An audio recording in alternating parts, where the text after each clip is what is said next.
To help us accomplish our virtual network needs for all of our VMs, the Hyper-V Network Virtualization, HNV, provides us with a virtual switch manager.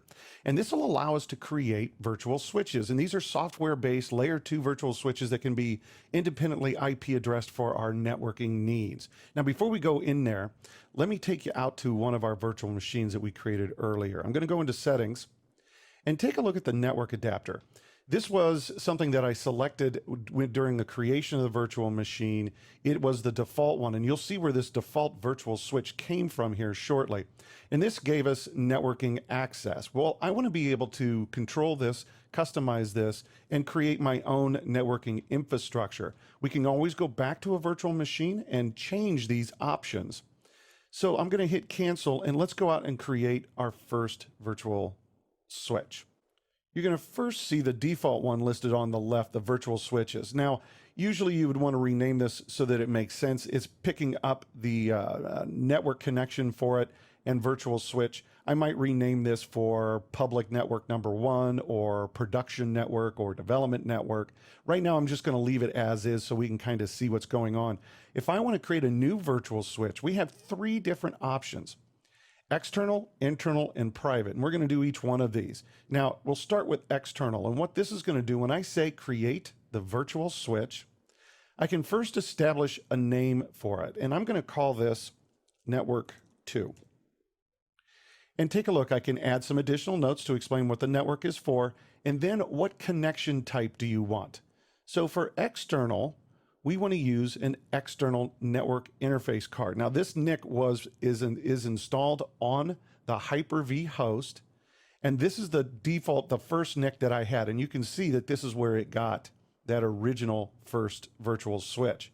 Now, I happen to have a second NIC in this Hyper-V host, so I'm going to hit the drop down and I'm going to grab that NIC.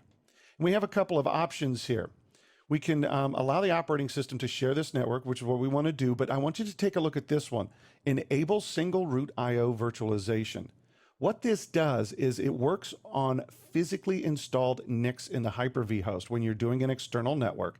It allows the performance features of that physical NIC to be utilized. You know, a lot of network interface cards, they have caching features, additional processing features. Well, if I enable this, then the VMs can use those features and gain better performance. Now, you have to turn this on when you create this virtual network. And, you know, since internal and private, when we get to those aren't attached directly to a real NIC, that feature will not be available. Now, if you have VLANs configured on your physical switches, you can enable VLAN identification and put in the identification number. This is often used for network traffic isolation. In my case, I don't, so I'm not going to enable that. Now, I've got this set up. I'll hit apply and say pending changes may disrupt the network. And we'll say OK. Now I created a new virtual network for a virtual switch that gives me a network that I can change this virtual machine to utilize. I can go down here to network adapter, and then you'll see there's network 2. Now this virtual machine will use that virtual switch and that network. But here's what you want to be cautious of. This always relates back to your IP addressing scheme. So let me show you where this comes from. In other words, what IP address do I assign to this server now? What's his networking side of his IP address? I'm going to open up Control Panel and go into the network settings of my host so that you can see how that additional NIC got configured. So let's go out to the network sharing and we'll go to change the adapter settings. And here's what I want you to notice. Here are the 2 physical adapters when they were installed into the Hyper-V host. Here are the virtualized adapters now that Hyper-V has them, and this happened when that virtual switch was created. Now, this is where the IP addressing assignment is done. So I'm going to go into the first one and show you that the network 192.168.0 is its network. I'll hit cancel. And here's the new one. And when I had installed the NIC and I gave it an IP address assignment, so it picked up that same assignment. 192.168.3 is the network. And if you think about this, these are 2 physical NICs in my Hyper-V host. They're plugged into two different networks with two different network IP addressing schemes. Now, if I wanted to, and I wanted these networks to be able to communicate with each other, the VMs on these networks to talk to each other, I could have a physical router, or I could have the Hyper-V host through routing and remote access do the routing for me. But knowing now what the network ID is, I can now know what my IP address assignments for the virtual machines are going to be.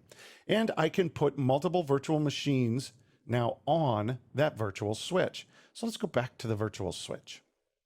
I'm going to go back into the Hyper-V virtual switch and take a look at network 2 again.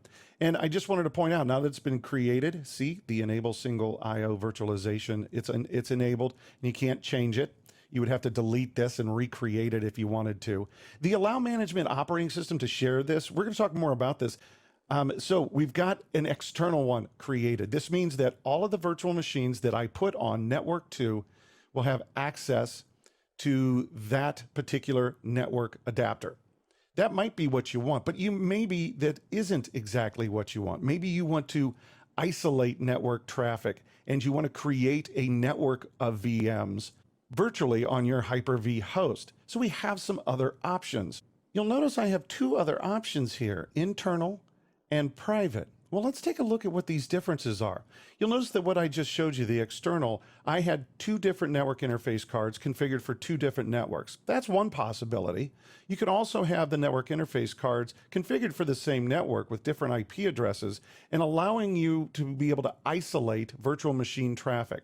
Now think about this for a second. I could have the Hyper-V host on one network interface card, a group of VMs on another network interface card, and so that I don't overload that physical resource, I could have another set of VMs on a different physical network card, and they have access to be able to communicate out to my physical network as well. Well, an internal network is just that.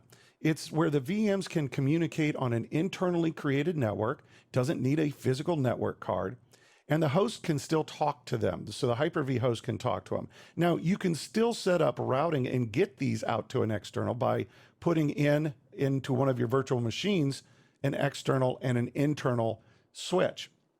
And this way you could set up a routing scenario.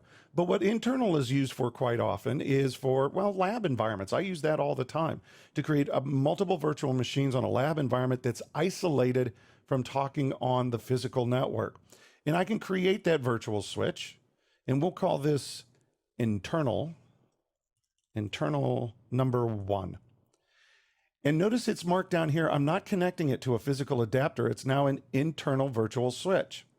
And I can say, okay, let me click on new virtual network switch. Now the VMs that I assign to that virtual switch will communicate with each other isolated from other virtual switches. I could assign whatever IP addressing scheme I wanted to that internal switch and have those VMs use that. Again, keep in mind, you can have an internal route to an external. You can have one of your VMs do that routing if you need those machines to be able to communicate on your network as well. Now, the other option that we have is to create a private network. A private network doesn't allow any communication between the Hyper-V host and the network that you're creating here. Now that's great as isolation, even further if further isolation in a lab environment that you want to make sure never talks to the Hyper-V host. Anything that you wanted to test or do on a private network where it had no chance of talking to the Hyper-V host, you can do with private. And when you create it, there's the private option, and we'll call this a private one. And say okay. Again, when I have these virtual switches, I can go into the VMs that I want to be located on those and change their networking. Now that's the basics of setting your switching environment up, your virtual switches, for your communication needs. You can always go in and alter these. You can remove these. Now, when you remove a virtual switch, if it's assigned to a VM, if you try to start that VM, you're going to get an error message and you're going to have to go in to the settings and put it on a new virtual switch. And so when I remove this, I'll say apply. Okay. And so it's easy enough to remove them as well. But there's more things that we want to talk about, such as network performance.